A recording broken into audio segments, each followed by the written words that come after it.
सच सामने आने पर प्राची को एहसास हो रहा था कि वो कितनी गलत थी।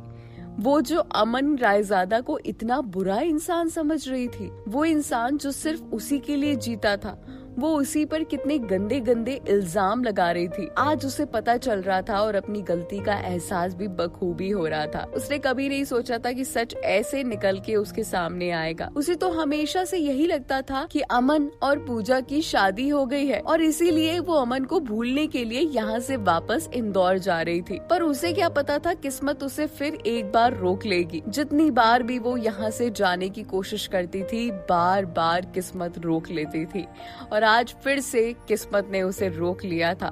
शायद फिर से किस्मत कोई नया खेल खेलना चाहती थी, या क्या पता शायद किस्मत इन दोनों को हमेशा हमेशा के लिए एक कर देना चाहती थी।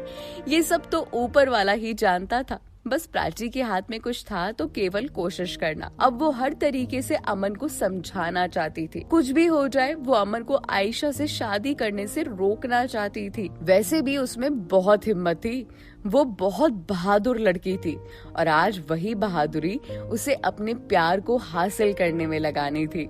प्राची, तुम पूजा की बातों में मत आना, हो सकता है वो तुमसे झूठ बोल रही हो, निखिल ने प्राची को समझाते हुए कहा।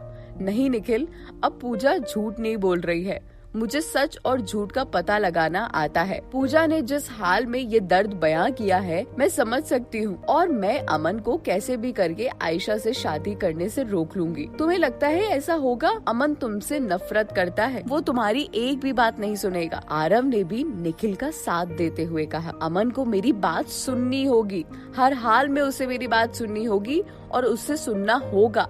मैं उसे सच बताऊंगी, प्राची ने जवाब दिया।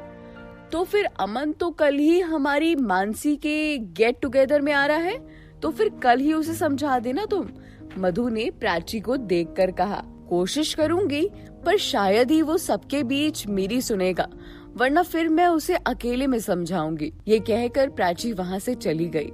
निखिल, मधु और आरव प्राची की जिद की वजह से बहुत परेशान थे। ऐसा नहीं था कि वो नहीं चाहते थे कि अमन और प्राची हमेशा के लिए एक हो जाए, बस अब वो लोग अमन पर भरोसा नहीं करना चाहते थे। उन्हें लगता था कि कहीं ऐसा ना हो फिर से प्राची का दिल टूट जाए, वो फिर से टूटकर बिखर जाए, और इसी डर से वो इतना घबरा रहे थे। उन्हें डर था कि अगर अमन ने प्राची को सरेआम बेइज्जत कर दिया तो क्या होगा, लेकिन वो कर भी क्या सकते थे। उनके बस में सिर्फ प्राची को समझाना था और प्राची किसी की बात सुनना कहाँ चाहती थी। प्राची के इस फैसले को सुनकर उन लोगों ने भी अपनी अपनी सहमति दे दी और भरोसा करके सब कुछ किस्मत पर छोड़ दिया। इधर अमन अपने फोन पर आयशा से बातें कर रहा था। तभी उसके फोन पर निखिल का फोन आता हुआ दिखा तो उसने आयशा का फोन कट करके तुरंत निखिल का फोन उठाते हुए कहा। हाँ निखिल बोलो, अब कौन सी टॉन्ट मारने के लिए तुमने फोन किया? मुझे तुमसे कुछ नहीं कहना, कल मेरी बेटी का गेट टुगेदर है तो तुम्हें इनवाइट किया है, अपनी मंगेतर के संग आ जाना। Okay sure, I will come. ये कहकर अमन ने फोन काट दिया। अगले दिन वैसे कि सबको पता था कि आज मानसी का गेट टुगेदर था तो सब तैयारियों में लगे हुए थे। शाम 5 बजे से मेहमानों का आना शुरू हो गया था। इस छोटी सी पार्टी में मधु और निखिल अपनी बेटी मानसी के जन्म पर बहुत खुश थे। प्राची बार बार दरवाजे की ओर अमन के आने का इंतजार कर रही थी। तभी अमन अपनी फियोन्सी आयशा के साथ आता हुआ दिखा। इन दोनों को साथ देखकर प्राची का खून खौल गया, लेकिन वो कर भी क्या सकती थी। अभी तो उसे सब सहन करना था जब तक वो अमन को सच नहीं बता देती।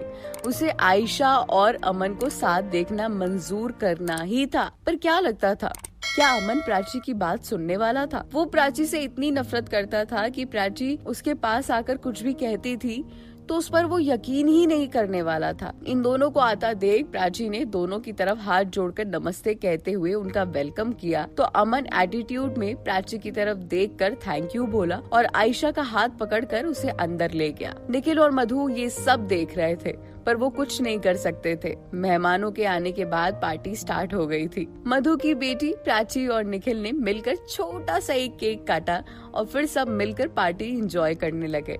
तभी प्राची ने देखा कि आयशा अपनी फ्रेंड्स के साथ बिजी है और अमन साइड में अकेला खड़ा हुआ है।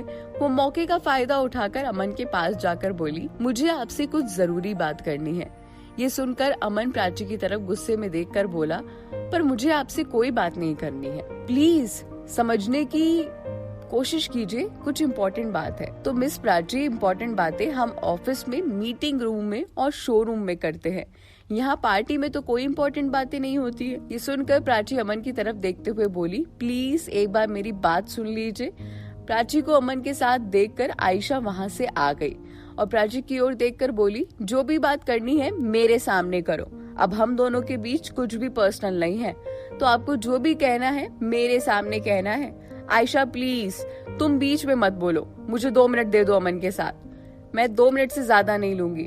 प्राची की बात सुनकर अमन मुस्कुराने लगा और अपने हाथ में ड्रिंक उठाकर वहां मौजूद सबके सामने देखकर चिल्ला चिल्ला कर बोलने लगा, देख रहे हैं आप, हमें यहाँ इस पार्टी में इम्पोर्टेंट बात करने के लिए बुलाया गया था, ना कि हमें एंजॉय करने के लिए।